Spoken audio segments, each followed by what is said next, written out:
Bill Kenwright and Duncan Ferguson have opened up on the conversation which convinced Farhad Moshiri to make the first team coach Everton's temporary manager. The 48-year-old stepped up after the sacking of Marco Silva towards the beginning of December and led the Blues to 5 points from 3 Premier League matches during his spell in charge. Kenwright opened up on the full story behind Ferguson's appointment to the role. As John Lennon said, life is what happens when you're planning other things. We had a bad day at Finch Farm when we had to say goodbye to Marco. We all sat together in what became the boardroom for the day and we had a plan. We had the next plan in place and it didn't work. We had several other plans and what happened was I said to Farhad, let's go for a little walk. We walked into the lounge area and Ferguson, he probably live at Finch Farm if his missus and his family would allow it. He's always the first in and last out.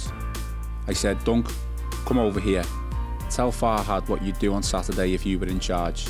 Ferguson said, Chairman, I'd go 2 up front, 4-4-2. I'd make sure the midfield stayed there. I'd have the wingers attacking, the defence solid, and I'd make sure every one of them played their hearts out for this football club. Ferguson led Everton to a rousing 3-1 win over Chelsea at Goodison Park shortly after taking over as temporary manager in an emotional day at Goodison Park. Assisted by his backroom team of Alan Kelly, Francis Jeffers and John Ebrell. The Blues followed that up with draws against Manchester United and Arsenal, either side of a League Cup defeat on penalties to Leicester City, and Kenwright never had any doubts about Ferguson's credentials for the role. Kenwright added, I've always thought if you give Duncan that moment, he will not let you down.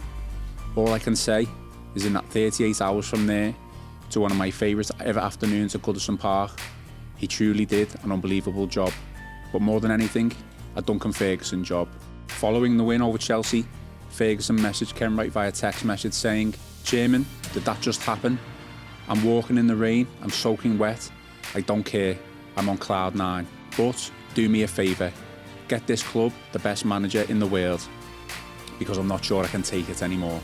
A few days later, Everton went on to appoint 3 times Champions League winning manager Carlo Ancelotti. Ferguson recently spoke about his feelings on taking charge as temporary manager and the honour being one of the highlights of his career. He also praised the club's hierarchy for giving him the support he needed in the role.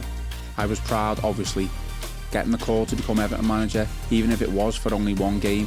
I was incredibly honoured that they turned to me. It was the proudest moment of my career, easily.